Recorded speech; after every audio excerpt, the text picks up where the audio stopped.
예, 여러분, 반갑습니다. 빅데이터와 산업 스마트화 전략이라는 제목으로 강의하게 된 동아대학교 박병권 교수입니다. 네, 반갑습니다. 제가 오늘 말씀드리고자 하는 내용은 크게 두 가지입니다. 하나는 이 스마트화라는 것이 어떻게 이루어지는가, 스마트화의 네 단계에 대해서 설명을 드리겠습니다. 모든 산업 분야별로 요즘 산업의 스마트화가 화두인데 어떻게 스마트화를 할 것인가, 크게 데이터화 단계, 정보화 단계, 지능화 단계, 마지막으로 스마트화 단계, 이렇게 네 가지 단계로 이루어지게 됩니다. 각각의 단계에 대해서 설명을 먼저 드리고, 그 다음에 제가 좀 초점을 맞추려고 하는 산업은 제조업입니다. 우리나라 제조업, 특히 우리 중소 제조업의 어떤 스마트화 전략을 설명을 드리고자 하는데, 크게 세 가지 관점에서 말씀을 드리고자 합니다. 첫 번째는 제품과 서비스의 융합에 대해서 설명을 드리고, 그 다음에는 프로세스 효율화, 스마트 팩토리가 이제 그 역할을 하게 될 텐데, 프로세스 효율화, 어떤 제품의 스마트화, 프로세스의 그 제품을 만드는 프로세스의 스마트화, 그 다음에 이제 최근에 또 화두가 되고 있는 생산과 소비의 융합, 우리가 스피드 팩토리라고 보통 이야기를 하는데, 이 세 가지 관점에서 먼저 설명을 드리도록 하겠습니다. 자, 먼저 이 스마트의 네 단계에 대해서 설명을 드리겠습니다. 자, 스마트의 네 단계. 자, 스마트 네 단계를 설명하기 전에 먼저 현재 화두가 되고 있는 4차 산업혁명에 대해서 잠깐 설명을 드리겠습니다. 여러분들이 아마 이미 잘 알고 계시겠지만 4차 산업혁명의 핵심은 우리 현실 세계와 가상 세계의 융합입니다. 현실 세계와 가상 세계의 융합. 그래서 우리가 스마트화라고 하는 것은 이렇게 볼 수 있습니다. 디지털화 플러스 아날로그화. 디지털화와 아날로그화를 합친 것이 스마트화다, 이렇게 보시면 되겠습니다. 밑에 그림을 보시면은 아다시피 1차 산업혁명, 2차 산업혁명을 통해서 우리 오프라인 현실 세계가 굉장히 발전했습니다. 그죠? 이 오프라인 현실 세계는 물질의 세계입니다. 그래서 1차, 2차 산업혁명을 통해서 우리 오프라인 현실의 물질 세계는 굉장히 발전을 많이 했습니다. 자, 그러다가 우리 3차 산업혁명이 일어났죠. 3차 산업혁명은 온라인, 가상 세계에서 일어나는 혁명입니다. 그래서 3차 산업혁명, 즉 중요한 것이 인터넷이죠. 그죠? 인터넷. 자, 인터넷의 발달로 인해서 3차 산업혁명이 일어났는데, 3차 산업혁명의 결과 온라인 가상세계가 만들어졌습니다. 온라인 가상세계는 정보의 세계입니다. 정보의 세계.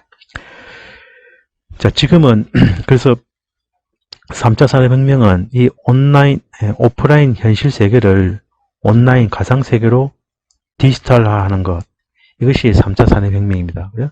3차 산업혁명은 오프라인 세상을 온라인 가상세계로 디지털화하는 이 작업이 3차 산업혁명이고, 4차 산업혁명은 이 모든 것을 디지털화하고 나면 디지털 세상에서는 최적화가 가능합니다. 최적화. 특히 인공지능을 이용한 인공지능 기반 최적화가 일어날 수 있습니다. 그래서 인공지능 기반 최적화가 일어나면 그 최적화 솔루션을 다시 현실 세계에 반영을 해서 현실 세계를 보다 더 발전시키는 것, 더 스마트하게 만드는 것, 그것이 우리가 보통 말하는 아날로그하고, 그것이 바로 4차 산업혁명의 표체가 되겠습니다.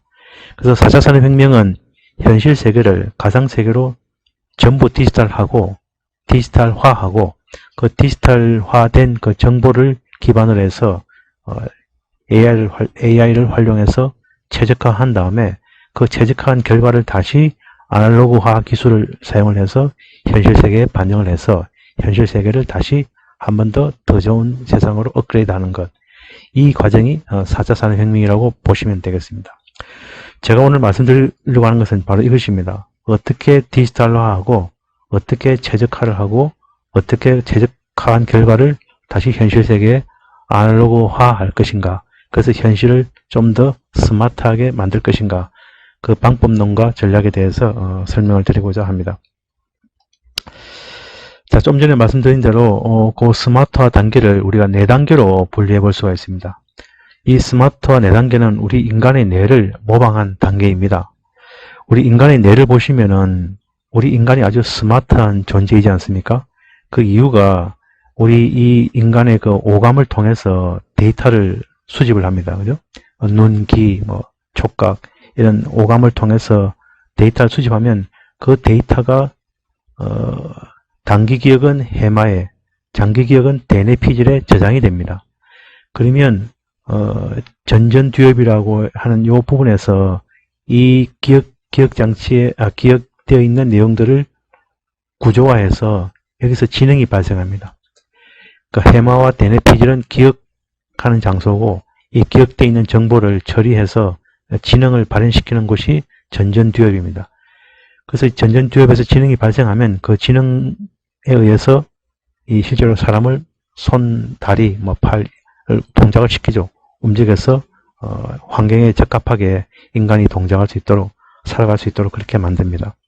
자, 요 과정을 그대로 모방한 것이 이쪽이 되겠습니다. 그래서 우리 현실 세계는 크게 우리가 사물과 인간으로 나눌 수가 있는데 사물로부터 정보를 받아들이는 기술이 인터넷 오브 띵이죠. 사물 인터넷 기술이고 우리 생체 정보를 받아들이는 기술이 인터넷 오브 바이오메트리입니다. 바이오메트리. 그래서 인터넷 오브 에브리띵이라고 좀 부르는데 이 IoT와 IoB를 통해서 현실 세계의 데이터가 전부 클라우드로 올라갑니다. 그죠? 클라우드로 올라갑니다. 그럼 이 클라우드에 빅데이터가 형성이 됩니다. 그래서 이 현실 세계에서 데이터를 게더링하는 데이터화 단계, 그 데이터를 클라우드 상에서 빅데이터로 구조화시키는 정보화 단계, 그 다음에 이 정보를 인공지능이 분석을 합니다. 인공지능이 분석을 해서 앞으로 일어날 일을 예측을 하고 현상에 가장 적합한 최적의 맞춤을 만들어냅니다. 그러면 그것이 진영화 단계입니다. 그죠? 그러면 그 진영화 결과를 다시 현실에 반영을 해서 예측이면 예측, 맞춤이면 맞춤을 현실에 반영을 해서 현실을 스마트하게 만드는 것이 마지막 4단계가 되겠습니다. 그래서 인간의 오감을 통한 데이터에 해당되는 것이 데이터화하고 그 다음에 우리 기억장치에 기억을 시키는 것이 클라우드에 기억을 시키는 정보화 단계고 우리 전전두엽에서 지능이 발생하듯이 인공지능이 클라우드에 저장되어 있는 빅데이터를 분석을 해서 예측과 최적 맞춤을 실행하는 것이 지능화 단계입니다. 그리고 우리 인간의 손과 발을 통해서 운동을 하듯이 다시 현실에 반영시키는 기술이 스마트화 기술입니다. 그래서 이 4단계 데이터화, 정보화, 지능화, 스마트화 이 4단계가 바로 모든 산업을 다 스마트화하는 4단계가 되겠습니다. 그래서 이걸 가만히 보시면은 데이터화, 정보화는 이 오프라인 세상을 온라인 세상으로 디지털화하는 기술이고 그 다음에 인공지능이 최적화를 합니다. 그죠? 그럼 가상세계에서 인공지능이 최적화합니다. 그 최적화된 결과를 다시 스마트화 기술을 통해서 아날로그화를 통해서 이 세상을 더 나은 세상으로 스마트하게 변화하는 것이 스마트화가 되겠습니다. 그죠? 그래서 요 세 개는 여기 디지털화, 그죠? 디지털화에 해당이 되고 요 스마트화는 요 아날로그화에 해당이 되겠죠. 그죠? 아날로그화. 온라인에서 최적화된 결과를 오프라인에 반영시키는 아날로그화가 되겠습니다. 그래서 이렇게 해서 우리가 오프라인 세상을 더 나은 세상으로 만드는 것이 우리 목표인데 그 목표를 위해서 온라인을 활용하는 겁니다. 그죠? 온라인을 활용하는 겁니다. 왜냐하면 이 최적화를 오프라인 세상에서 최적화하는 데는 우리 인간의 힘으로 해야 되는데 우리 인간의 뇌 기능만 갖고서는 한계가 있기 때문에 그것을 온라인으로 올린 다음에 온라인에서 우리 막강한 인공지능 기술을 활용해서 최적화를 한 다음에 그걸 다시 이제 오프라인에 반영을 해서 오프라인을 더 나은 세상으로 만들자. 이것이 바로 스마트화 전략이 되겠습니다. 자, 이런 스마트화 전략을 갖고서 우리 모든 산업과 우리 모든 사회를 다 스마트하게 만들 수가 있습니다. 이것이 우리 산업과 사회의 스마트화 모델이 되겠습니다. 자, 보시면 우리 기존에 산업이 있고 금융이 있고 이동이 있고, 그죠? 모빌리티 이동이 있죠.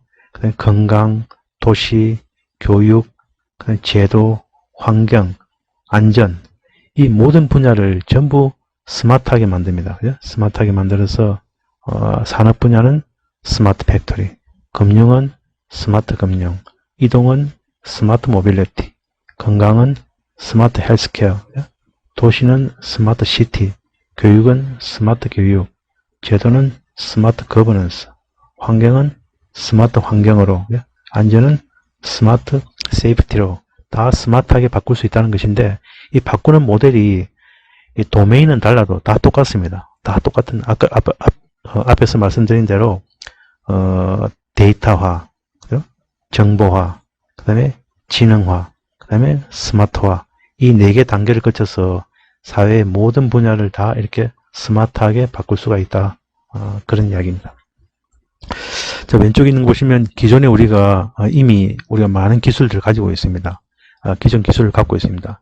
이 기존 기술에 우리가 AI 기술과 12개의 기술을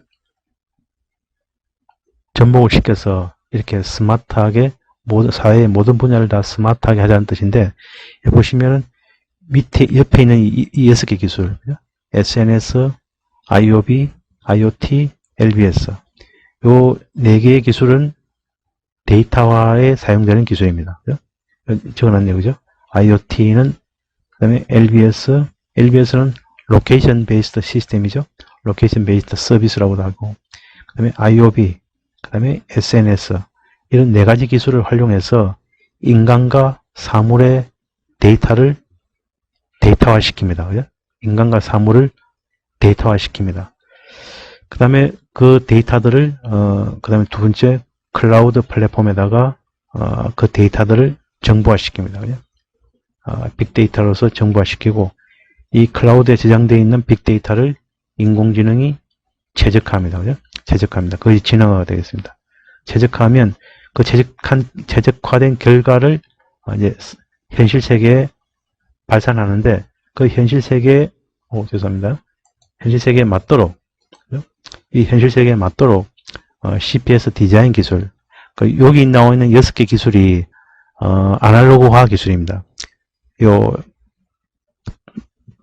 밑에 있는 기술은 디지털화 기술이고, 클라우드 빅데이터는 여기 정보화, 지능화에 사용이 되고, 그 다음에 위에 있는 요 6가지 기술, 여기 나와 똑같은 겁니다. CPS 디자인, 플랫폼 기술, 블록체인 기술, 게임화 기술, 3D 프린트 기술, 로봇 기술, AI, VR 기술, 그죠?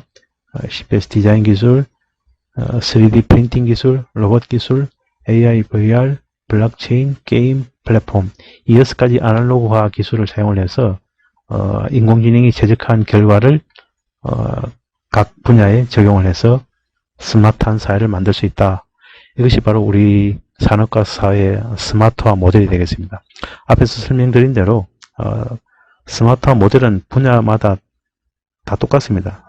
제일 먼저 현실 세계에서 데이터를 수집하는 데이터화 단계, 그 다음에 그 데이터를 클라우드상에 모아서 정보화시키는 정보화 단계, 그 다음에 그 정보를 인공지능이 분석해서 최적을 구해내는 최적화 단계, 그 다음에 그 최적 결과를 다시 현실에 반영하는 스마트화 기술, 스마트화 단계, 아날로그화 단계, 이 4가지 단계를 거쳐서 우리 현실 세계를 스마트한 세계로 바꿀 수 있다.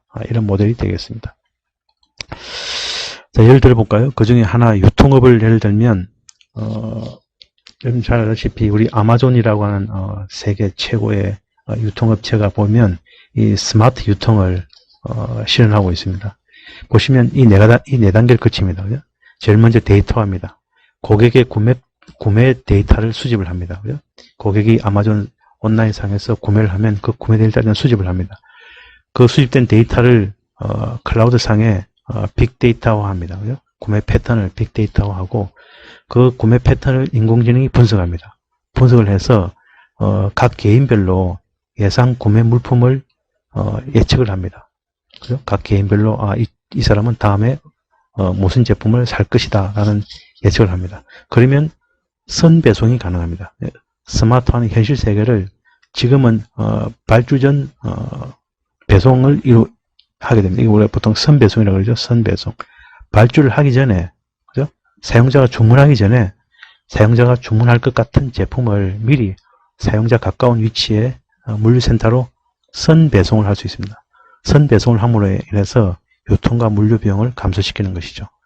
사실 이게 전 세계 아마존 사용자가 얼마나 많습니까? 그죠? 수억이 넘는데 그 수억 명 한 명 한 명에 대해서 앞으로 예상 구매 물품을 예측한다는 것은 사람의 머리로서는 불가능한 일입니다. 인공지능만이 할 수 있는 일이죠. 그래서 인공지능의 힘을 빌려서 각 개개인별 앞으로 구매 예상 품목을 예측을 해서 그 구매자의 가까이에 있는 물류센터를 미리 갖다 놓으면은 그만큼 배송 시간을 단축시킬 수 있다는 스마트한 어떤 그 세상을 만들 수가 있다는 것이죠. 그래서 모든 분야의 스마트화는 다 이 4단계로 이루어진다고 보시면 됩니다. 자, 제일 먼저 이 단계를 하나 좀 자세하게 설명을 드리겠습니다. 제일 먼저 데이터화 단계입니다. 그죠? 데이터화 단계는 공간을 데이터화하고 인간을 데이터화합니다. 그죠? 크게 보면 이 세상은 공간과 인간으로 구성되어 있는데 공간을 구성하는 사물들이 있죠. 사물들. 그래서 공간과 사물을 데이터화해서 수집을 하게 됩니다. 그죠?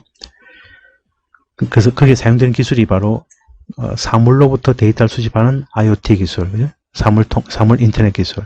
LBS는 공간 정보를 획득하는 기술이죠. LBS는 로케이션 베이스드 서비스는 공간 정보를 습득합니다.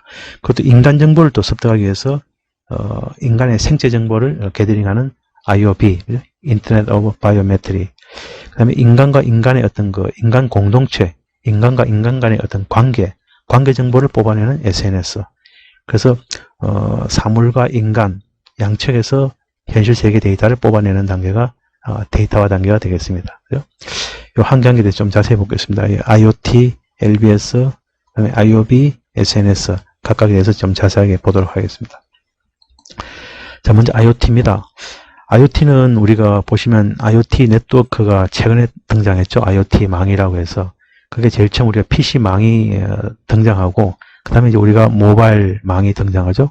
우리 핸드폰이 사용하는 모바일망이 등장했죠. 그래서 모바일망이 등장함으로 해서 인간과 인간이 서로 연결이 됩니다. 그 IoT망이 등장함으로 해서 사물과 사물이 연결이 됩니다. 그죠? 이거는 사물과 사물이 서로 연결되는 것이고, 모바일은 인간과 인간이 서로 연결되는 그런 기술이 되겠습니다. 그래서 이 모바일 네트워크와 IoT 네트워크는 그 사물 정보와 사람 정보를, 인간 정보를 게더링 하는데 대단히 중요한 네트워크가 되겠습니다.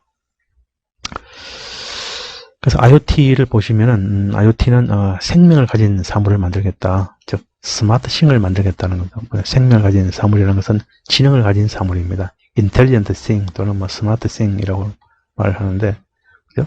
예, thing을 만들겠다입니다. 자, 요 일단 보실까요? 보시면은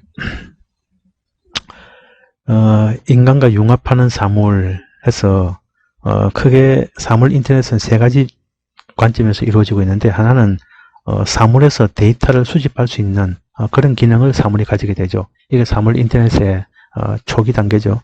그 사물에다가 센서를 부착을 해서 그 센싱한 정보들을 클라우드상에 보내줄 수 있는 그런 사물 데이터 수집 기능. 그것을 넘어서 이제 사물에다가 지능을 이식하려고 합니다. 스마트하게 만들려고 하는 거죠. 인텔리전트 싱으로 만들려고 하는 거예요. 인텔리전트 싱으로 하려고 하는 거고. 그 다음에 이제 사물이 학습을 하도록 합니다. 사물이 주변을 학습할 수 있도록 사물에 학습 기능을 집어넣는 것. 요까지가 이제 IoT가 지향하는 게 되겠습니다. 요 스마트 스쿨이라는 게 대표적인 것인데, 이 공간에서 활동하는 인간들의 어떤 행위를 학습을 하는 겁니다. 그래서 그 인간들에게 최적의 공간을, 최적의 환경을 제공해 줄 수 있도록 그렇게 이제 하는 겁니다. 자, 이건 제가 우리 시간이 많지 않아서, 넘어가겠습니다. 이거 나오네요. 그죠? 이 보시면, 최근에 스마트 스쿨이라고 해서 스마트 교실입니다. 스마트 교실이 학습을 해서 학생들한테 맞춤 교육을 제공해 준다. 여기까지 이제, 그 사물 IoT가 발전을 한 것이죠. 자, 공간과 개인의 융합을 해서 이제 GPS입니다. 주로 GPS. 이 GPS를 이야기하는 것이죠. 그래서 인간의 이동 데이터를 우리가 다 게더링 할 수가 있는 겁니다. 실내에서도 이동 데이터를 게더링 할 수 있고, 실외에서도 이동 데이터를 기술할 수가 있고, 실외에서는 GPS고, 실내에서는 주로 요즘 비콘이나 이런 것들을 활용을 해서 실내외 정보들을 게더링 할 수가 있죠. 공간과 미디어의 결합이라고 해서 이것은 이제 실내에서 인간이 어떻게 이동하느냐에 따라서 그 이동하는 인간에게 가장 적합한 서비스를 제공해 줄 수 있는 그런 데까지 이제 발전했습니다. 자, 여기까지 해서 우리가 주로 이제 그 LBS 기술과 IoT 기술을 사용을 해서 공간 정보하고 그 공간에 존재하는 사물 정보를 게더링하는 것에 대해서 이제 더 간단하게 살펴봤고요. 그 다음에 이제 인간의 정보를 게더링하는 겁니다. 인간의 정보를 게더링하는 것은 생체 인터넷이라고 하죠. IoT. 그래서 인간이 이런 그 스마트 밴드나 스마트 글래스나 스마트 워치나 스마트 슈즈나 스마트 버커를 차고 있으면은 인간의 모든 정보, 모든 액티비티, 먹고 보고 느끼고 하는 모든 정보를 다 게더링 할 수가 있습니다. 그것을 온라인상에 그대로 우리가 데이터를 올릴 수가 있습니다. 그러면 우리가 온라인상에 디지털 인간을 나하고 똑같은 트윈이죠. 그죠? 트윈. 나하고 똑같은 디지털 트윈입니다. 온라인상에 나의 모든 정보를 다 올리면은 클라우드상에 나하고 똑같은 디지털 트윈을 만들 수가 있습니다. 그러면 이 디지털 트윈을 통해서 현실의 나를 더욱더 최적화하고 정강시키는 것이 가능합니다. 그죠? 온라인에 존재하는 또 다른 나, 이게 바로 디지털 트윈이 되겠습니다. 그죠? 디지털 트윈이 되겠습니다. 그 디지털 트윈을 통해서 현실의 나를 보다 더 정강시키고 최적화할 수가 있습니다. 사실은 이런 그래서 우리 인간이 슈퍼맨이 되려고 하는 겁니다. 슈퍼맨. 그죠? 인간이 우리가 이런 거 온라인의 힘을 빌리면은 우리 인간이 슈퍼맨처럼 할 수 있다는 겁니다. 지금 육안으로는 볼 수 없는 것을 볼 수 있고, 귀로 들을 수 없는 것을 들을 수 있고, 느낄 수 없는 것을 느낄 수 있고, 그렇게 될 수 있다는 것이죠. 그다음에 우리 인간한테 가장 맞는, 우리가 운동을 한다, 약을 먹는다 했을 때, 나한테 가장 최적의 운동이 뭐냐, 나한테 가장 최적의 약이 뭐냐, 이런 것들을 우리가 디지털 트윈을 통해서 최적화한 다음에 나한테 적용해 볼 수 있다는 것이 되겠습니다. 자, 그럼 또 하나의 큰 데이터가 소셜 네트워크입니다. 그죠? 인간과 인간관계로부터 데이터가 나옵니다. 그 소셜 네트워크를 분석을 해서 인간관계 데이터를 뽑아냅니다. 그죠? 인간관계 데이터. 그래서 우리가 이렇게 해서 데이터와는 크게 4단계입니다. 그죠? SNS 링크 데이터 분석 보면 소셜 네트워크 분석은 빅 링크 분석이다. 이렇게 이야기 나오죠. 자, 여기까지 해서 우리가 현재 사물과 인간이 있는데, 그죠? 사물은 IoT 기술을 통해서, 그 다음에 Location Based Service죠. IoT 기술과 LBS 기술을 통해서 사물과 공간의 데이터를 뽑아내고, 인간 데이터는 IoT에 해당되는 게 IOP죠. IOP. 그리고 SNS. 그죠? SNS. 이 IOP와 SNS 기술을 통해서 인간의 데이터와 인간과 인간 간의 관계 데이터를 뽑아냅니다. 그죠? IoT 데이터, LBS 데이터, IOP 데이터, SNS 데이터. 이 4가지 기술을 사용해서 사물과 인간과 공간. 그죠? 공간. 이 데이터를 뽑아내는 것이 데이터화 단계다. 이렇게 보시면 됩니다. 물론 모든 것을 완벽하게 다 뽑을 수는 없겠죠. 내가 스마트화하고자 하는 그 도메인에 맞추어서 도메인에 맞는 데이터만 이제 데이터화 시키면 되겠죠.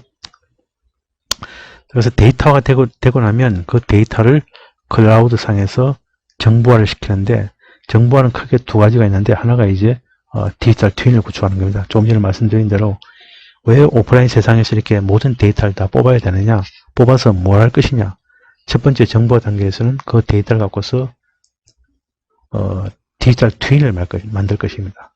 디지털 트윈을 만들어야 됩니다. 이것이 정보화 단계에서 가장 큰 작업입니다. 자, 보시면은 개별 데이터의 빅데이터화는 클라우드에서 옮겨됩니다. 이전처럼 서버에다가 저장을 해서는 빅데이터화를 시킬 수가 없습니다. 클라우드로 반드시 이전을 해야 됩니다. 클라우드 이전을 하고, 그 다음에 클라우드 상에서 현실과 1:1 대응이 되는 디지털 트윈을 구축합니다. 그죠? 현실과 1:1 대응이 되는 디지털 트윈을 구축하는 것이 정보화 단계에서 가장 중요한 단계가 되겠습니다. 이 디지털 트윈을 만들면은 우리 CPS라는 기술을 사용을 해서 이 디지털 트윈과 현실 세계 개체를 동기화시키고 시각화시킬 수가 있습니다. 그렇게 해서 우리가 비용을 감소하고 혁신이라고 하는 가치를 창출할 수가 있습니다. 자, 여기에 대해서 다음 TP에서 좀 자세히 설명드리겠습니다. 자, 보시면 아까처럼 이 데이터화 단계를 통해서 모든 그 오프라인 데이터가 온라인 세상에 다 올라옵니다. 그죠? 올라옵니다. 자, 이렇게 온라인 세상에 데이터를 올리는 이유가, 뭐라 그랬습니까? 이 현실의 세상을 데이터화 시키는 목적이 현실에서는 통합이 어렵기 때문에 그렇습니다. 그래서 현실에서는 통합이 어렵기 때문에 현실 데이터를 가상세계로 클라우드라고 하는 온라인 세상에 다 올립니다. 올려서 여기서 가상의 디지털 트윈을 만드는 겁니다. 디지털 트윈을 만듭니다. 이 가상세계에서 데이터를 다 통합을 해가지고 디지털 트윈을 만듭니다. 근데 가상세계는 우리 인간이 이 데이터를 봐가지고서는 이게 뭔지 이해하기가 힘듭니다. 그래서 이 데이터를 다시 CPS라는 기술을 통해서 시각화를 해야 됩니다. 시각화. 데이터를 눈에 보일 수 있도록, 이 그림 보시면 이것이 정유공장입니다. 정유공장의 디지털 트윈입니다. 이것이 정유공장의 디지털 트윈이고, 이것은 스마트 시티라고, 시티입니다. 시티. 도시입니다. 도시. 그죠? 도시입니다. 도시의 디지털 트윈입니다. 그죠? 도시의 디지털 트윈입니다. 이렇게 우리가, 이것이 데이터로만 존재할 때는 우리가 이해하기 힘들죠. 근데 이렇게 시각화를 시켜 놓으니까 뭐가 뭔지 바로 한눈에 보이죠. 또 도시 데이터를 전부 게더링 해가지고 클라우드 상에서 도시의 디지털 트윈을 이렇게 시각화 시켜 놓으니까 바로 온라인 상에서 실제 도시하고 똑같은 가상의 트윈 도시를 우리가 볼 수가 있죠. 이렇게 만들어 놓으면은 이렇게 시각화를 시키고 그 다음에 동기화를 시켜야 됩니다. 이 디지털 트윈하고 실제 개체하고 동기화를 시킵니다. 그래서 똑같이 동작하도록, 실세계에서 발생한 사건이 여기서도 발생하도록, 여기서 컨트롤을 하면 실세계가 컨트롤 되도록 그렇게 만드는 겁니다. 그래서 이 트윈상에서 시뮬레이션을 하고 최적화를 하고 트윈을 통해서 세상을 컨트롤하는 것이죠. 이렇게 하기 위해서 우리가 정보화를 하는 겁니다. 이 정보화의 가장 큰 단계는 트윈을 만드는 겁니다. 트윈을 만들어서 실세계하고 연결을 하는 것이죠. CPS 기술을 통해서. 제가 CPS가 아시겠지만 CPS는 사이버, 그 다음에 사이버 피지컬 시스템입니다.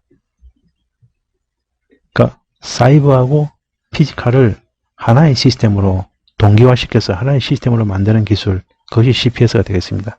CPS 기술의 핵심은 데이터를 어떻게 시각화하느냐, 그리고 디지털 트윈과 현실 개체를 어떻게 동기화시키느냐, 그것이 CPS 기술이 되겠습니다. 자, 이것이 정보화 단계입니다. 그래서 현실 세계가 가상 세계에 똑같은 트윈으로 존재하도록 하는 것, 공장이면 공장에 대한 트윈, 사람이면 사람에 대한 트윈, 도시면 도시에 대한 트윈, 기계면 기계에 대한 트윈, 배면은 배에 대한 트윈, 그죠? 항공기면 항공기에 대한 트윈, 모든 것에 대한 어떤 트윈을 가상세계에 만드는 것, 이것이 정보화 단계가 되겠습니다. 자, 이것은 공장의 디지털 트윈을 구현한 예가 되겠습니다.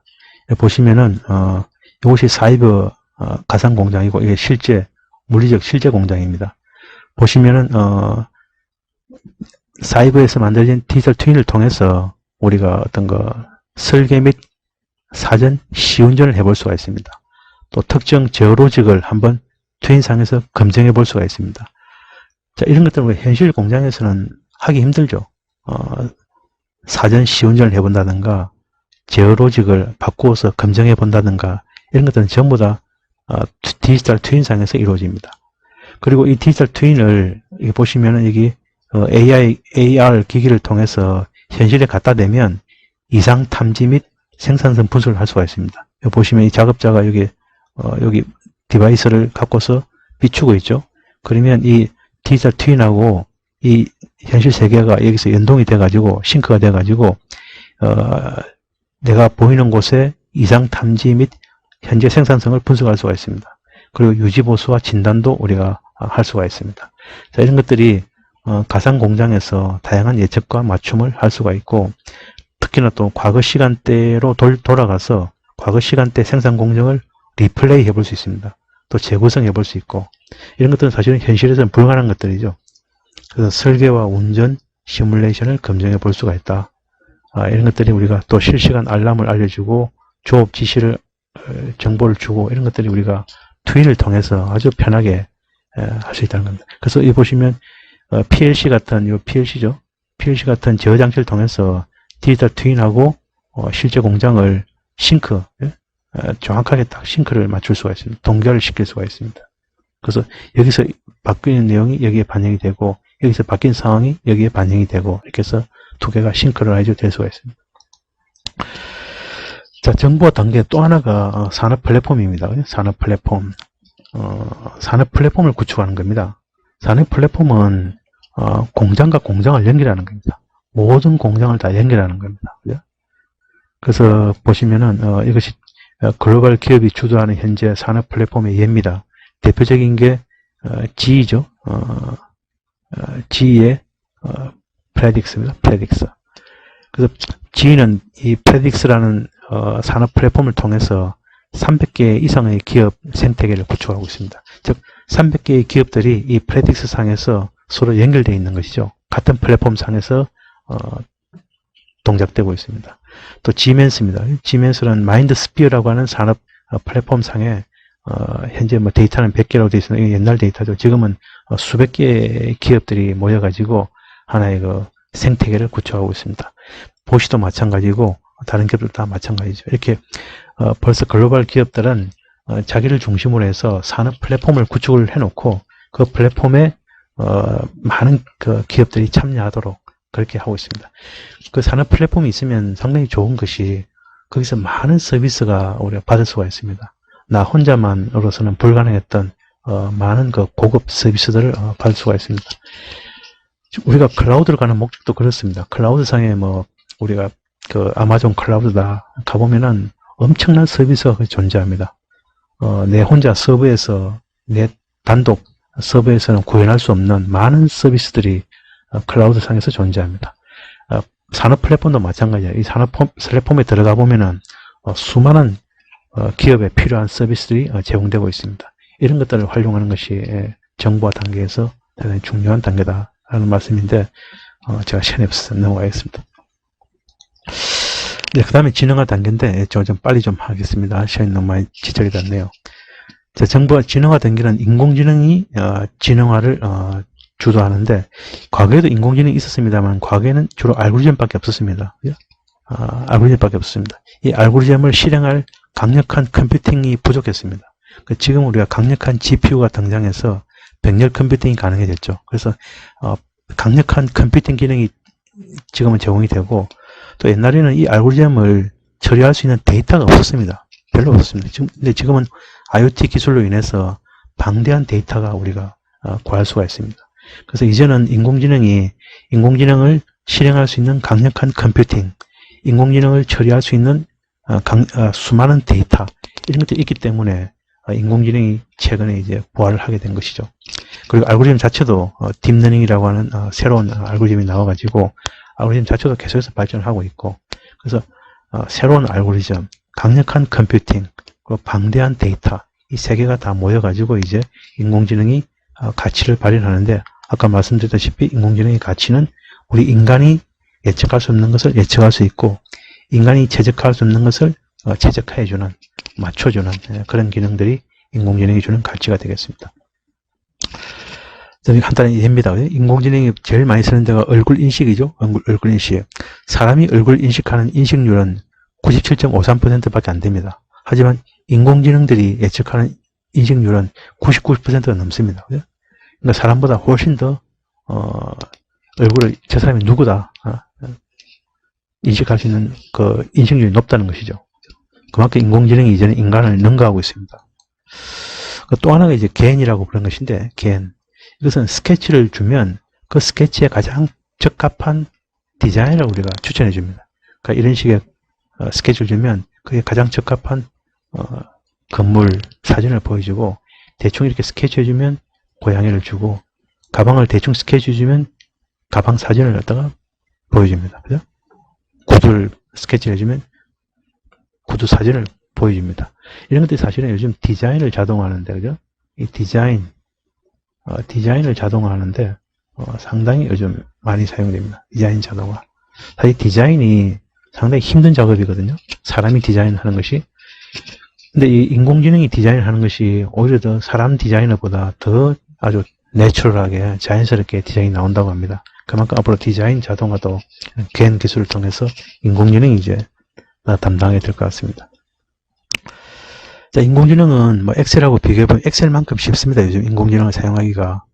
엑셀도 간단하죠. 엑셀은 우리가 데이터를 입력하면, 우리 엑셀에 수식을 저장해 놓으면 데이터만 입력하면 자동으로 아웃풋을 엑셀이 출력해 줍니다. 그죠? 자, 인공지능은 정반대죠. 입력값과 출력값을 주면 그 둘 사이에 관계식 F를 구해주는 것이 인공지능입니다. 네? 엑셀과는 좀 다르죠. 엑셀은 인풋을 주면 아웃풋을 자동으로 계산해 주는 것이 엑셀이라고 치면, 인공지능은 인풋과 아웃풋을 주면 그 사이에 존재하는 관계식 F를 자동으로 도출해 주는 것이 인공지능입니다. 그래서 앞으로 이 인공지능은 엑셀처럼 아주 쉽게 누구든지 현장 인력이 인공지능을 사용할 수 있도록 그렇게 해야 됩니다. 도메인 지식을 가진 현장 인력은 마치 엑셀을 사용하듯이 인공지능을 사용할 수 있도록 그렇게 우리가 키워나가야 되고요. 실제로 구글의 오토 ML이라고 하는 오토 머신러닝이죠. 이것은 굉장히 쉽습니다. 엑셀처럼 아주 쉽게 우리가 인공지능을 사용할 수 있도록 해줍니다. 그래서 인공지능 인력을 우리가 뭐 100만 이상 우리가 길러야 된다 그런 이야기를 하고 있죠. 그래서 앞에 설명했다시피 입력과 출력만 있으면 뭐든지 다 인공지능화가 가능합니다. 공장도 마찬가지고 영업도 마찬가지고 업무, 헬스, 모빌리티, 에너지와 환경, 농업, 컨텐츠, 교육, 복지, 우리 사회, 산업 모든 분야에 있어서 입력과 출력만 있으면은 그 최적화를 시켜주는 인공지능 기술을 우리가 활용할 수가 있습니다. 자, 마지막으로 우리가 스마트화 단계죠. 스마트화 단계는 인공지능이 만든 최적화 솔루션을 현실에 적용하기 위한 기술입니다. 6대 아날로그 기술입니다. 앞에서 했던 것처럼 현실 세계를 가상 세계로 디지털화하는 기술이 이 6개 기술입니다. 그죠? IoT 기술, LBS 기술, 클라우드 기술, 빅데이터 기술, IoB 기술, SNL 기술. 이것은 우리가 인간이고, 이 두 개는 사물이죠. 그 두 개를 클라우드와 빅데이터를 이용해서 가상 세계다 디지털 트윈을 구축하는 것이 디지털화 단계고, 그 다음에 이제 AI가 최적화를 하죠. AI가 최적화를 하죠. 그 최적화한 것을 현실 세계에 반영을 해서 현실을 스마트하게 바꾸는 것. 이것이 바로 6대 아날로그 기술입니다. 그 첫 번째가 CPS 디자인 기술이고, 그 다음에 3D 프린트 기술, 로봇 기술, 정강 가상현실 기술, 블록체인, 핀테크 기술, 게임화 기술, 플랫폼 기술인데, 오늘은 이 CPS 디자인 기술하고 3D 프린트, 가상 정강현실 이 세 가지만 좀 특별하게 설명을 드리겠습니다. 그리고 참, 이 스마트하게 현실에 반영하고 난 다음에 이 현실의 데이터를 다시, 반영을 해서 다시 또 최적화를 하죠. 최적화해서 또다시 적용하고, 또 적용된 결과를 갖고서 다시 피드한 다음에 다시 재최적화를 하고, 또 반영하고, 또 피드백 받아서 또 재최적화를 하고 반영하고, 이것이 끊임없이 반복합니다. 그죠? 끊임없이 반복을 해서 현실을 점점 스마트하게 만들어 나가게 되겠죠. 자, 제일 처음에 CPS 기술입니다. CPS 기술. CPS 기술은 앞에서 설명을 드리다시피 CPS 기술은 현실과 가상을 사용을 해서 인간의 욕망을 디자인하는 기술이 CPS 디자인 기술입니다.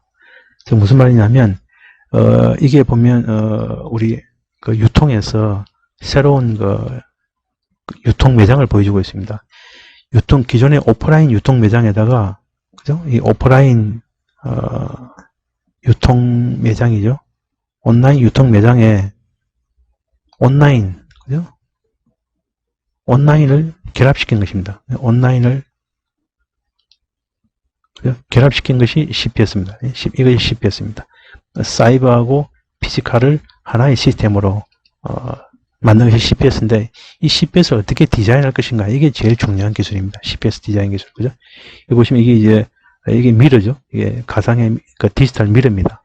그 오프라인 매장에 이런 온라인이 적용되어 있는 미러가 존재합니다. 그래서 미러 상에서 내가 옷을 입어보지 않아도 내가 옷 입은 모습을 이렇게 비춰볼 수가 있죠. 그리고 여러 가지들 우리가 정보를 줍니다. 그래서 바로 주문도 가능합니다. 그죠? 주문도 가능합니다. 또 우리가 오프라인 매장에 있는 QR코드를 찍으면 바로 스캔하면 바로 이제 온라인 상에서 주문이 발생합니다. 이렇게 온라인과 오프라인이 하나로 결합되어 있는 이런 이 CPS 서비스를 디자인하는 이 기술, 이게 대단히 중요한 기술이 되겠습니다. 또 하나가 이제 보시면 여기 제품을 덜면 제품 관련 정보가 뜨고 온라인으로 구매가 가능하다. 이런 기술. 오프라인 매장하고 온라인 서비스하고 결합되어 있죠.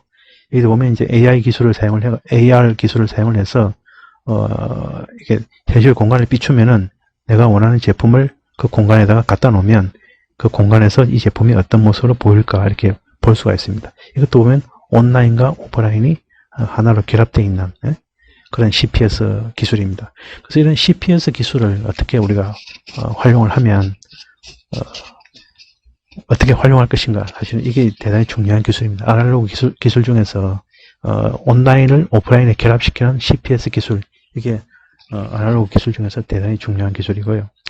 그다음에 이제 3D 프린팅은 여러분 잘 아다시피 3D 프린팅은 우리가 프린팅 못하는 게 없죠. 이런 아주 정교한 왕관, 그리고 날개, 그리고 보십시오, 옷, 뭐 이런 것들, 팬티 이런 것들, 아주 정교한 이런 것들을 우리가 3D 프린팅이 아니면은 사실은 구현하기 힘들죠. 요즘은 집도 3D 프린팅 하는 것이고, 이런 디바이스, 자동차도 3D 프린팅하고, 불이도, 그죠? 불이도 이렇게 보면 3D 프린팅을 하고 있고, 굉장히 많습니다. 이런 복잡한 모양의 제품들을 우리가 다 3D 프린팅 할 수가 있습니다. 3D 프린팅이 대단히 중요한 기술이고, 그 다음에 정강현실입니다. 정강가상현실인데, 정강가상현실이 가장 많이 사용되는 영역이 교육입니다. 교육. 트레이닝, 그죠? 트레이닝, 교육에 보면 트레이닝, 작업자 교육, 장애자 교육, 이런 교육에 가상현실이 굉장히 많이 사용이 되고 있고, 그 외에도 이제 산업 분야나 엔터테인먼트에도 굉장히 가상현실, VR이 많이 사용되고 있죠. 이런 야구 게임하고 온라인 AR 기술이죠. 결합이 돼가지고 아주 야구도 정보를 보면서 감상할 수 있도록 이런 가상 수족관 이런 것들이 다 사용되고 있고요. 생산성을 높이는 정강 기술에서 보시면 주로 이제 이게 메인테넌스, 그죠? 메인테넌스 할 때 이 스마트 글래스를 끼고 있으면 우리가 디지털 매뉴얼을 띄워줍니다, 그죠? 글래스 상에. 그리고 전문가하고 연결해서 모르는 것을 물어볼 수가 있고, 전문가의 조언을 통해서 메인테넌스 할 수 있도록. 그래서 이제 디지털 매뉴얼과 전문가와의 연결을 이 스마트 글래스가 해주는 거죠. 이렇게 하면 우리가 메인테넌스의 생산성을 굉장히 대폭 올릴 수가 있고, 작업 완료율도 높일 수가 있다는 겁니다. 그리고 3D 설계 도면을 현실에 적용을 해서 현실상에서 설계 도면하고 현실을 결합시켜주는 그런 기술. 그리고 보면 마이크로소프트가 홀로렌즈를 통해서 우리가 우주선을 디자인하고 설계할 수 있는 그런 기술을 해서 실제로 산업 현장에서 이런 정강현실은 굉장히 유용하게 많이 사용이 되고 있습니다. 이런 것들이 다 온라인을 오프라인에 결합시키는 그런 기술들이죠. 온라인과 오프라인이 결합되어 있는. 그래서 온라인의 서비스를 오프라인에 아날로그화 시켜주는, 현실화 시켜주는 그런 기술이 되겠습니다. 자, 이렇게 해서 우리가 제가 스마트화의 4단계, 데이터화, 정보화, 그 다음에 이제 지능화, 그 다음에 스마트화에 대해서 개략적으로 말씀을 드렸고, 이제는 제조업에 대해서 특별히 좀 스마트화 전략을 좀 말씀을 드리고자 합니다. 자, 제조업의 스마트화 전략은 크게 2가지입니다. 하나는 PSS고 하나는 스마트 팩토리입니다. PSS는 제품의 스마트화입니다. 제품의 스마트화. 프로덕트, 제품하고 서비스를 결합하자는 거죠. 제품과 서비스를 결합한 PSS 시스템을 통해서 제품을 스마트화하자는 게 하나의 스마트화 전략이고요. 또 하나는 이제 이 제품을 생산하기 위한 공장, 생산 프로세스를 스마트하게 하자. 그게 이제 스마트 팩토리가 되겠습니다. 그래서 제품의 스마트화 전략으로 PSS, 제품과 서비스를 융합을 하는 PSS, 그리고 이 제품을 생산하는 생산 프로세스를 스마트화하는 전략으로 스마트 팩토리, 이 2가지가 되겠습니다. 왼쪽 그림은 잘 아시다시피 이제 제조업은 이제 물건을 만들어서 고객에게 팔아서 이익을 남기는 그런 산업이죠. 그리고 이제 고객의 이익은 자기가 느끼는 밸류에다가 자기가 지불한 프라이스를 뺀 것이 고객의 이익이 되겠습니다. 그죠? 고객이 느끼는 밸류가 이만큼이고 실제 프라이스가 이만큼이다. 그럼 이만큼이 이제 고객이 느끼는 가치가 되겠죠. 그래서 고객의 가치를 극대화하기 위해서는 이 밸류를 높여줘야 됩니다. 그죠?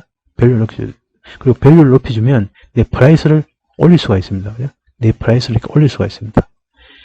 그래서 이 고객의 이익을, 고객의 가치를 높이는 이 전략이 제품의 스마트화 전략입니다. 그죠? 이것이 바로 제품의 스마트화 전략입니다. 제품을 스마트하게 해서, 즉 제품의 서비스를 결합을 시켜서 고객의 가치를 극대화시키자, 끌어올리자. 이 전략이 제품의 스마트화 전략이 되겠습니다. 즉 PSS 전략이 되겠습니다. 제품의 서비스를 융합을 해서 제품의 가치를 끌어올리자.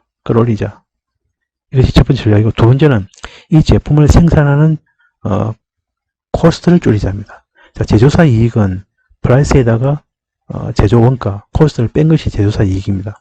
그래서 제조사 이익을 극대화하려고 그러면 이 코스트를 대폭 낮춰야 됩니다. 그죠? 생산 프로세스를 효율화시켜서 코스트를 낮춰야 됩니다. 그러면 이만큼이 이제 제조사 이익이 되겠죠. 프라이스는 고정되더라도 코스트를 낮추면 그만큼 이익이 증가됩니다. 요 프로세스의 스마트화, 이것이 바로 요겁니다. 코스트를 다운시켜서 제조사의 이익을 극대화하자. 이것이 프로세스의 스마트화하고 그것이 이제 스마트 팩토리입니다. 프로세스를 효율화해서 코스트를 다운시키자. 여기 스마트 팩토리가 되죠. 그래서 제조업은 제품을 스마트화 시켜서 고객의 이익을, 고객의 밸류를 극대화시키는 것 하나. 그 다음에 그 제품을 만드는 프로세스를 효율화해서 스마트화 시켜서 코스트를 다운시키는 것 하나. 그죠? 분량을 줄이는 것, 납기를 맞추는 것, 생산성을 향상시키는 것, 다 코스트 다운에 해당되죠. 코스트 다운에 해당되죠. 자, 그래서 2가지입니다. 그죠? 제조업의 스마트화는 제품의 스마트화, 프로세스의 스마트화, 이 2가지 방향에서 이루어져야 된다. 제일 먼저 제품의 스마트화에 대해서 설명을 드리겠습니다. 자, 유니콘이라고 하면 우리가 자산 가치가 1조가 넘는 1조 이상의 기업들을 우리가 5년 내에, 그죠? 5년 내에 기업의 기업 가치죠. 5년 내 기업 가치가 1조 이상이 된 기업들이 유니콘 기업이라고 그러죠. 자, 유니콘 기업들은 예외 없이 전부 다 이 PSS 전략을 구사하고 있습니다. 보시면은 이 샤오미라든가 네스트라든가 고프로 같은 업체만 있는데요. 보시면 단순히 하드웨어만 만들어서 팔지 않습니다. 반드시 비즈니스 모델을, 서비스 플랫폼을 반드시 같이 갖고 있습니다. 이 하드웨어 제품을 통한 서비스를 제공하는 서비스 플랫폼을 같이 갖고 있습니다. 그래서 얘네들은 하드웨어 제품에 대해서 지적재산권이죠. intellectual property, 그죠? intellectual property. 지적재산권을 확보를 하고, 그 다음에 서비스 플랫폼에 대한 비즈니스 모델을 또 특허를 갖고 있습니다. 자기만의 어떤 그 서비스 플랫폼을 통한 비즈니스 모델을 갖고 있고, 자기만의 어떤 그 하드웨어에 대한 IP를 확보하고 있습니다. 이것이 바로 유니콘 기업들의 PSS 전략입니다. 단순히 하드웨어만 싸게 만들어서 공급하는 것이 목적이 아니고, 이 하드웨어를 통해서 서비스를 제공한다는 것입니다. 서비스 제공한다는 것.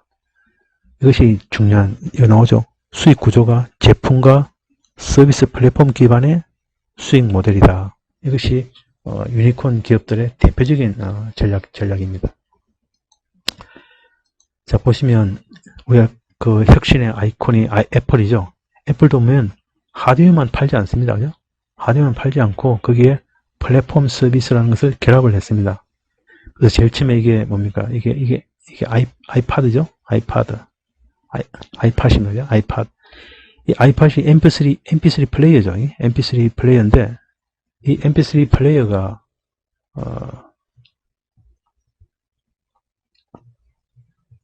나왔습니다. 그죠? MP3 플레이어만, 이 사람들이 MP3 플레이어만 팔지 않았습니다. MP3만 팔지 않고, 여기에, 아이튠즈라고 하는 서비스를 결합을 했습니다. 그죠? 아이튠즈라는 서비스. 그래서 옛날에 우리는 뭡니까? 우리가 옛날에 우리도 MP3 플레이어가 있었죠.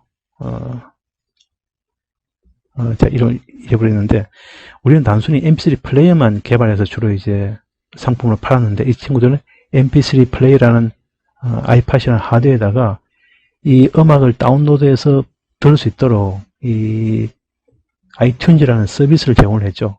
그래서 이 음악 시장을 완전히 판도를 바꿔버린 겁니다. 기존에는 우리가 컨텐츠를 구매를 해서 여기다가 디바이스에다가 설치해서 플레이해보는 그런 것이었는데, 지금은 그래서 컨텐츠 시장이 따로 있었는데, 그것이 아니라 컨텐츠를 아이튠즈에서 우리가 바로 다운로드 받을 수 있는 그런 식의 어떤 그 음악 시장을 완전히 바꿔버렸죠. 그래서 단순히 제품만 파는 것이 아니라 이런 그 아이튠즈라고 하는 서비스를 같이 파는 거죠. 그 다음에 나온 것이 아이폰이죠. 아이폰도 보시면은 단순한 전화기가 아니죠. 수많은 앱스토어에 수많은 앱이 존재합니다. 이 앱을 다운받아가서 실행시키는 하나의 컴퓨팅 플랫폼으로 아이폰을 바꿔버렸습니다. 그죠? 그래서 아이폰만 파는 것이 아니라 수많은 앱을 같이 파는 것이죠. 그래서 하드웨어와 서비스를 같이 판다. 이것이 이제 애플의 어떤 그 PSS 전략이 되겠습니다.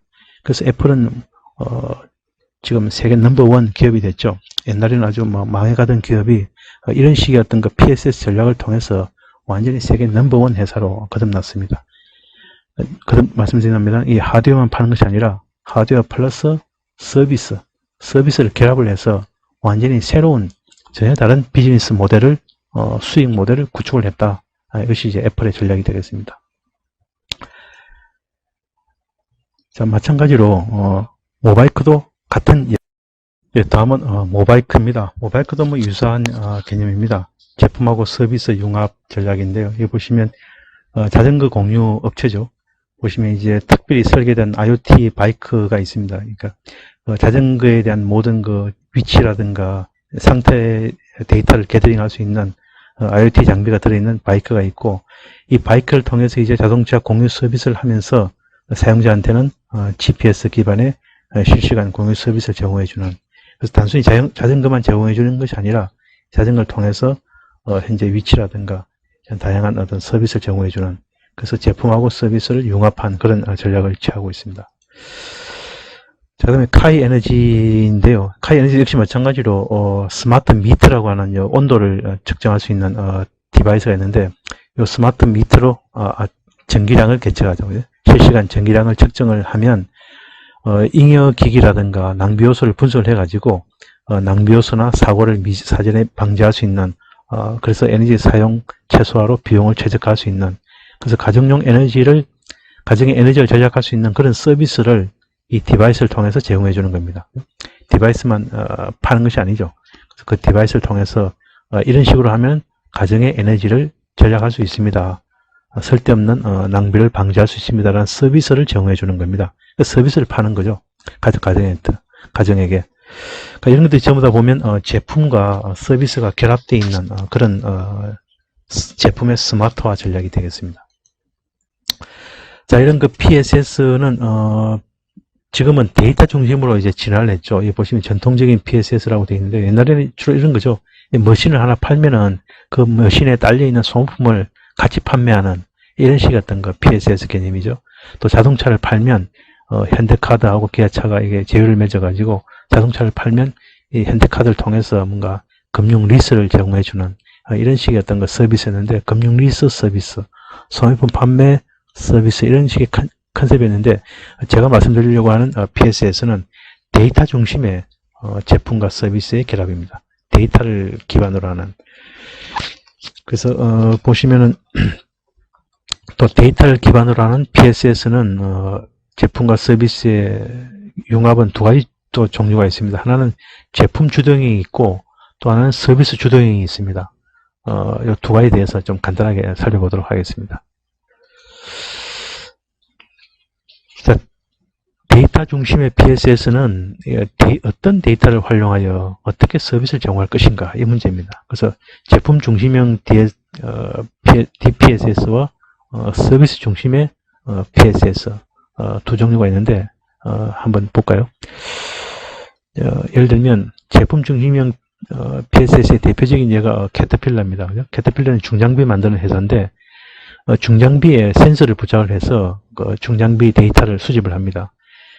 그럼 중장비만 팔고 끝나는 것이 아니라, 그죠? 끝나는 것이 아니라 그 중장비 센서를 수집을 해가지고 그 수집된 데이터를 분석을 해서 현재 중장비의 상태를 분석합니다. 그래서 그 장비의 어떤 고장이라든가 교체 시기를 예측을 해서 커스텀한테 제공해주는 어떻게 보면 이제 중장비의 어떤 최적화 및 작업 효율을 증가시키는 이런 가치를 그 소비자한테 커스텀한테 제공해 주는 거죠. 그래서 장비라고는 하드웨어를 판매하는 것이 아니라 그 하드웨어를 통해서 고장과 교체 시기를 예측해 줌으로 해서 그 중장비를 커스터머가 최적으로 사용할 수 있도록 작업 효율을 올릴 수 있도록 그런 서비스까지 파는 그런 회사로 이제 탈바꿈을 했죠. 우리나라도 보면 제품 중심형 PSS가 보면 두산에서 보면 국내외 발전소에 대한 원격 관리 빅데이터 수집을 해서 발전소 가동 상태를 최적으로 유지할 수 있도록 비포 서비스를 제공해주고 있고요. 효성에서도 보면 변전소 내 대형 변압기 및 차단기 운전 상태를 실시간 분석해가지고 고장 징후를 사전 포착해서 유지 보수 및 관련 서비스를 제공해준다든가. 현대중공업은 배를 만드는 회사죠. 배만 파는 것이 아니라 선박만 파는 것이 아니라 위성을 통해서 현재 운항 중인 선박의 실시간 정보를 수집을 해서 주변 날씨와 파도 등을 고려해서 최적의 항로를 제시해주면 되죠. 최적의 항로를 제시해주면 선사들은 선박의 유류비를 많이 절약할 수가 있죠.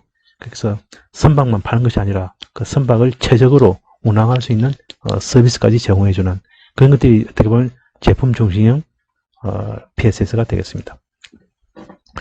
서비스 중심형 PSS는 아마존의 알렉사가 대표적인 예가 되겠죠. 그래서 역시 마찬가지로 보면 데이터화, 정보화, 지능화, 스마트화 이 네 단계를 거칩니다. 네 단계를 거쳐서 이제는 이런 서비스를 제공해 주려고 하다 보니까 이 개인마다 어떤 스피커를 통한 어떤 개인 비서라고 하는 서비스를 제공해 주려고 하다 보니까 스피커가 필요하구나 해서 스피커라는 제품을 만든 거죠. 앞에 예에서는 전부 다 제품이 있고 그 제품에다가 서비스를 부과한 예인데 이제는 서비스가 먼저 있고 그 서비스를 효과적으로 제공하기 위해서 이런 하드웨어가 필요하니까 이런 하드웨어를 만들어서 같이 공급해야 되겠다. 그런 컨셉이죠. 서비스 중심형 DPSS. 이제 의료 심리치료 로봇 파로도 마찬가지입니다. 뭔가 이 병원이나 요양원의 환자한테 이 정서적으로 뭔가 좀 안정적인 효과를 줄 수 있는 그런 서비스를 제공해주고 싶은데 뭐가 좋을까 고민하다가 이 심리치료 로봇을 하나 만들어서 이 로봇이 사용자가 선호하는 방식도 학습을 하고 사용자 말에 반응하는 법도 학습을 하고 해서 사용자와 상호작용을 통해서 마치 살아있는 동물처럼 반응을 하는 것이죠. 사용자에 맞추어서, 그죠? 맞추어서. 이런 것들이 다 데이터를 게더링을 해서 학습을 통해서, 이루어지는 겁니다. 이런 것들도 이제 뭔가 요양원에 이런 거 심리 치료 서비스를 해주려고 하다 보니까 이런 제품이 필요해서, 같이 공급하는 그런 식의 어떤 스마트화 전략이 되겠습니다. 자, 그래서 이제는 기술이 중요한 것이 아니라 이제는 사용자가 중요합니다. 그죠? 사용자. 옛날에는 무엇을 혁신해야 될 것인가? 기술 혁신을 중요하게 생각했는데 이제는 사용자가 어떻게 하기를 원하는가? 사용자 욕구를 파악을 해서 디자인 혁신 이게 이제 중요해졌습니다. 이제 기술보다는 디자인으로 이제 많이 옮겼습니다. 왜 이 제품이 필요한가에 대해서. 그래서 앞에서 설명드렸다시피 이제 제품 중심에서 사용자 중심으로 관점이 많이 이동을 했습니다. 제품 중심에서 메이커의 입장에서 커스터머의 입장으로 많이 바뀌었죠. 이제는 그 생산자 입장에서 사용자 입장으로 많이 바뀌었습니다. 그 사용자 입장에서 어떤 서비스가 필요하고 이런 서비스를 서포트하기 위해서는 어떤 제품이 필요한가, 그죠? 이것을 설계하는 겁니다. 사용자가 필요한 서비스와 그 서비스에 필요한 제품을 설계하는 거죠. 이런 식으로 이제 많이 바뀌었습니다. 제품도. 자, 이제 제품의 스마트화는 PSS고요. 이제 그 제품을 생산하기 위한 생산 프로세스의 스마트화가 이제 스마트 팩토리입니다. 스마트 팩토리도 뭐 많은 스마트 팩토리 이야기가 나옵니다만은 기본적으로 스마트 팩토리의 스마트화도, 공장의 스마트화도 이 4단계를 거칩니다. 공장의 스마트화도. 제일 첫 번째 데이터화죠. 공장에 있는 모든 설비에, 각 설비에 센서를 부착을 해서 IoT 체계를 구축을 합니다. 그 다음에 이제 정보화죠. 정보화. 그래서 공장에 대한 디지털 트윈을 만드는 겁니다.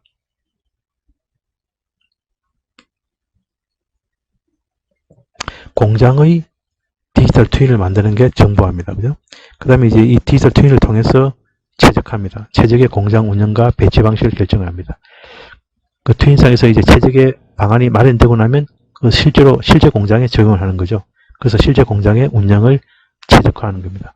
이러면 우리가 불량률을 40분의 1로 줄일 수가 있고 에너지 비용을 30% 감소했다는 게 이제 지멘스 그 이야기죠.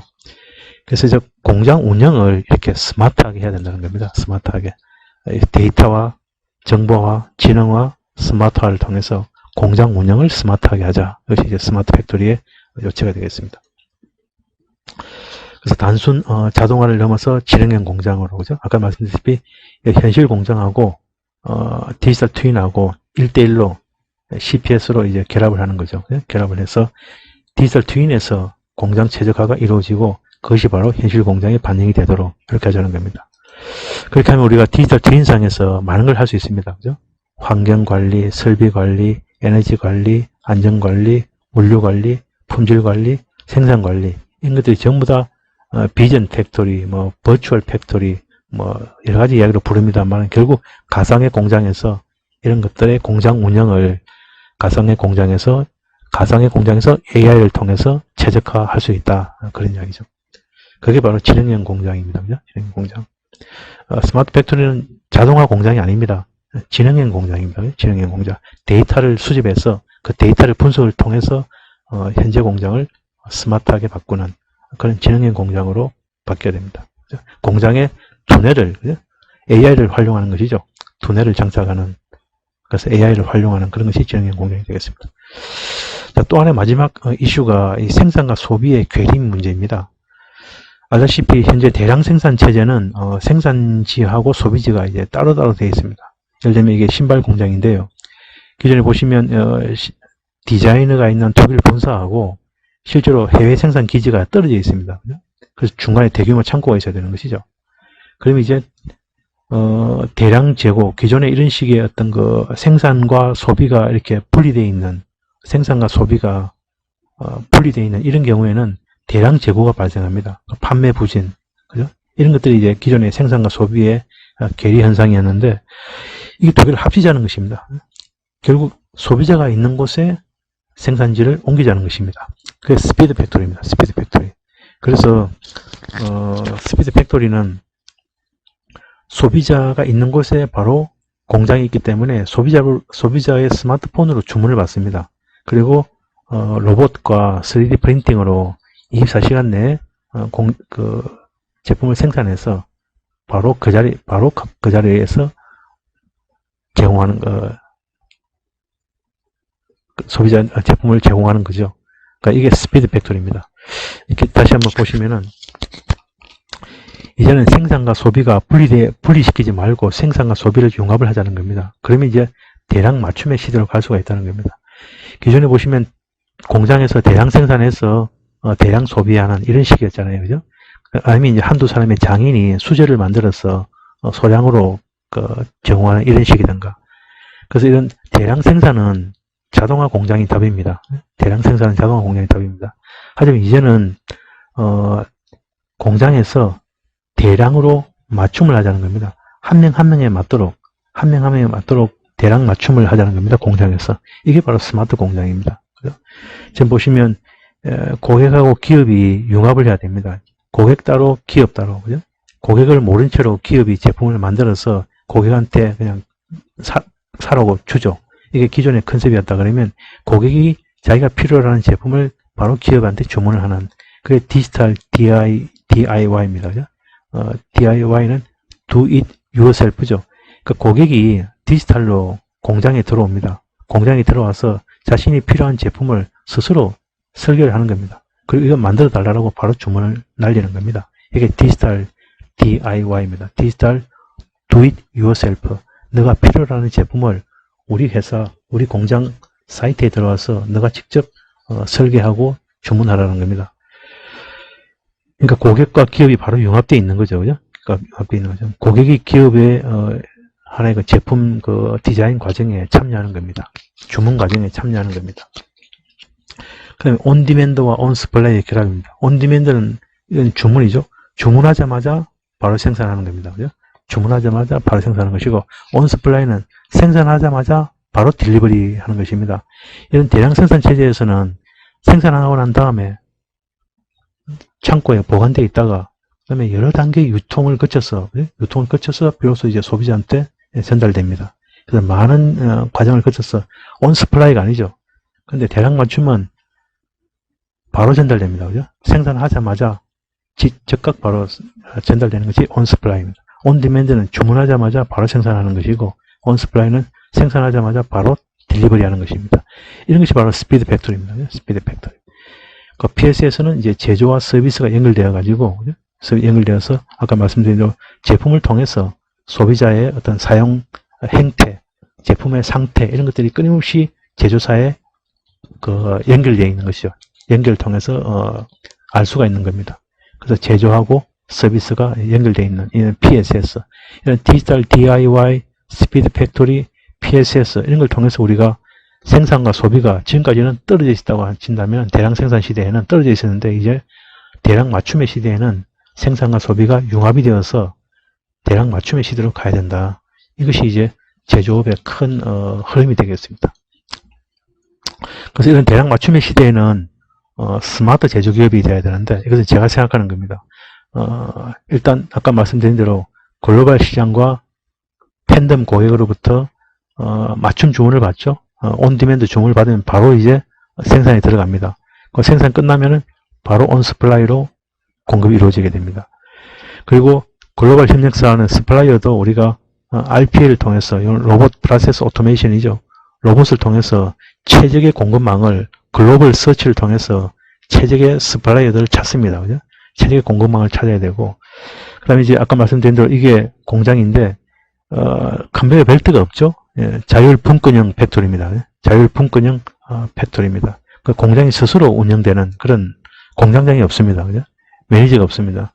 모든 제품과 소재가 스마트 기기화되어 있기 때문에 스스로 생산 강호 경로를 결정하고 이동하는 유형 생산 시스템입니다.